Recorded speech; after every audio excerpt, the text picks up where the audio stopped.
The more we can study this as individuals and as societies, the better off we will have to become. Got to take the killing out of the living. And I think that's the abiding thing I've seen as a monk, as an observer in war zones, as a relief worker, a brief stint as a correspondent, a journalist within war contexts. One of my first books was called Burma, the Next Killing Fields. Having eyewitnessed ethnic cleansing was decidedly sick and unpleasant. And it shook me like nothing shook me in the monastery, that human beings, for whatever reason, find tremendous fervor in harming and inflicting in the name of whatever.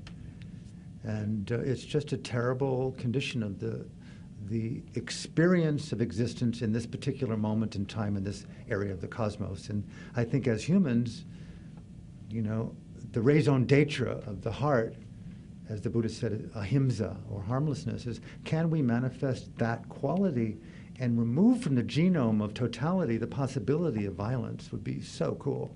Oh, it would. One rape is too many, one child starving, and one of anything that harms and hurts. Let's take the suffering out of the story, but let's not see it as intrinsic to totality.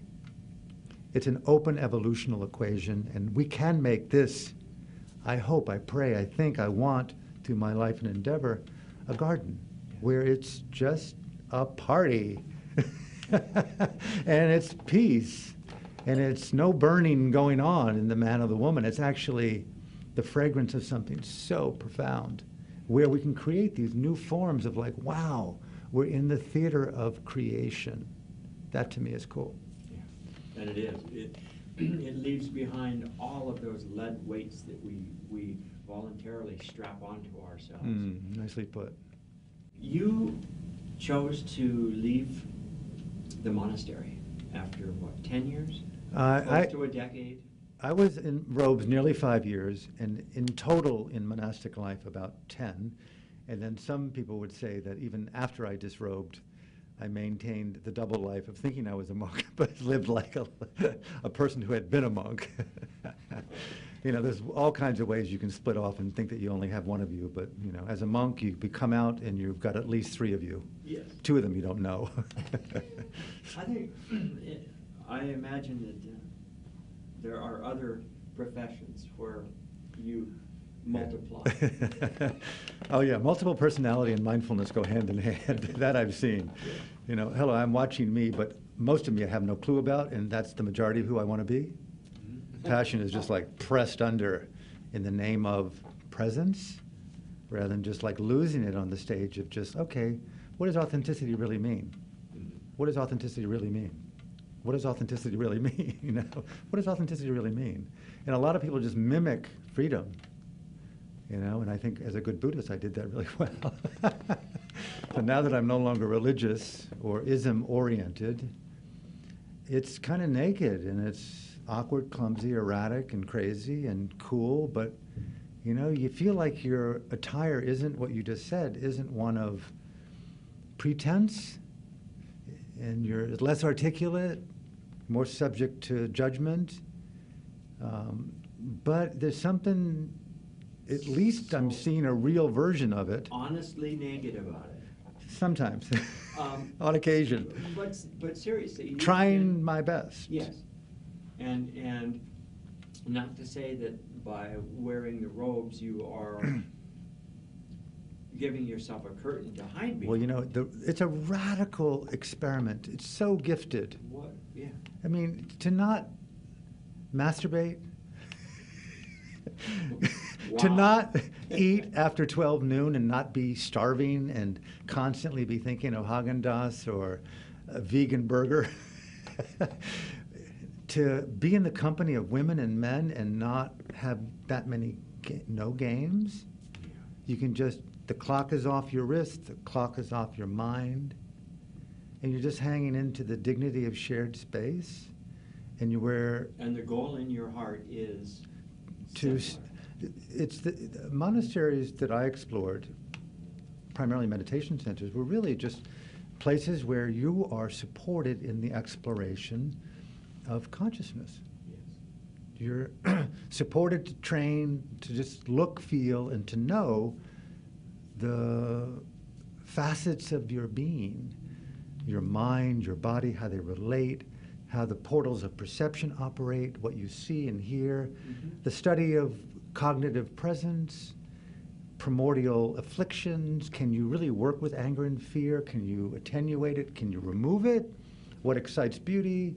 You can play in the mystery of mind and be radically supported in doing that. Right, and that's wonderful and honorable. But how courageous is it to say, okay, I have spent this amount of years or weeks or months or whatever doing this, and now I am going to go apply this to the real world where I can reach other people that may not have spent so much time exploring these things like I have, or like these fellow monks have.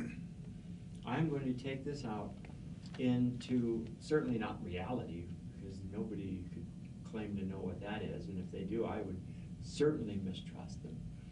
Well, see, the reverse is also true, you know, that you can see that you take your daily life and can you integrate it into the monastic form, rather than thinking that somehow that, you know, being a consumer and an employee or an entrepreneur in the context of the world with cities and cars is the real world. It's a world, you know, no less or more than any kind of intentional community, whether it be a festival, whether it be an artist community, or whether it be a monastic environment. It's hard to say what is the hierarchy of preferred environments that we call real versus practice-oriented. So that's one thing. I think it's very hard to be in a monastery. Yeah. It's challenging to not, to voluntarily see your own simplicity, your own self-deception, to confront the apparatus of your own unquestioned speed in life into the next. Monasteries interrupt the habit of preferred existence versus can you abide and co-occupy states like an inner artist. Can you call to present peace? Not an easy call when you don't have access to a glass of wine at call or a helping hand. You just basically say, can I have a glass of wine now? And you kind of drink the state of mind that would be the equivalent of a joint or some ayahuasca or some acid or wine or a lover or masturbation or the New York Times or war or killing, the justification for harm. You see the intent. To see all these things without acting, in other words, is the mindful mind. And that's what monasteries are about for me, is how to see at source who we are and how to play and interrupt or interrupt forces of affliction, and how to inhabit qualities of beauty. So I don't know if that answers your question. No, it does. And it also, to me, takes a willful state of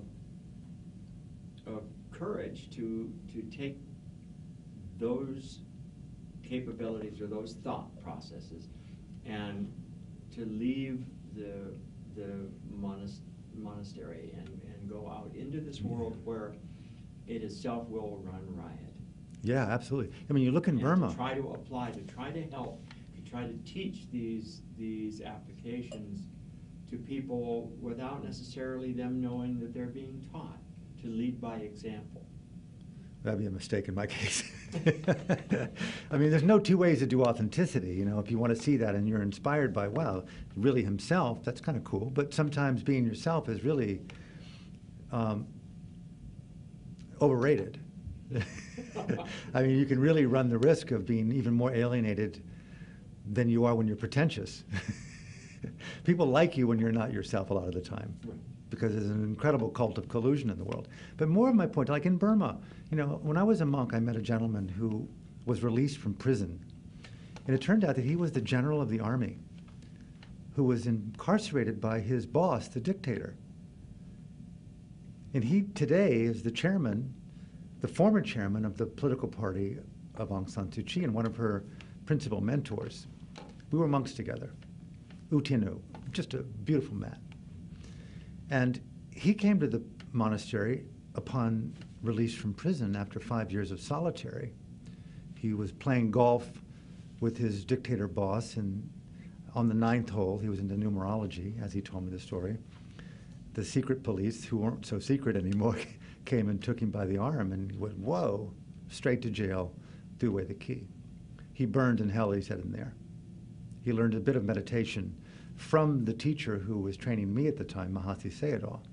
So upon release from prison, he came to the monastery and practiced meditation. More to the point, though, is in context to my own pursuit of self-awakening, U Tinu taught me about the psychology of dictatorship. I did not really get that I was practicing so-called enlightenment in the context of military dictatorship. He was like a heavenly messenger in from the land of oppression. It was like, wow, he was the general. He wasn't fooling. He was a natural-born killer for the dictator. And so years later, that was in 1979, 1980, 90, 2000, 32 years ago. Burma's revolution from that man, that dictator, and the sons of that dictator has now become successful.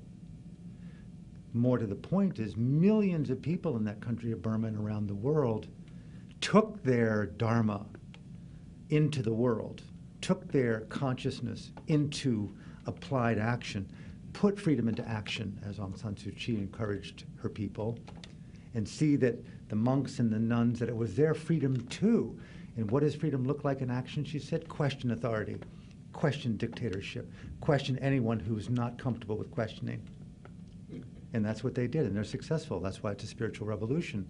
First and foremost, it's one from the spirit, from consciousness. And I thank U Tinu for that early education, that meditation and the Dharma are applied sciences in context to transforming society.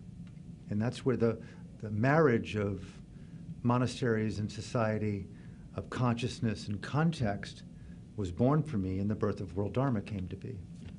Thank you, Aung San Suu Kyi.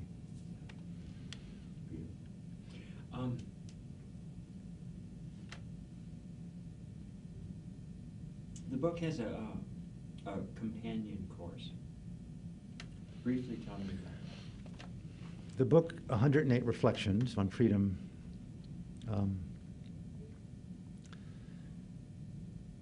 you know, the book was never conceived to be in print alone.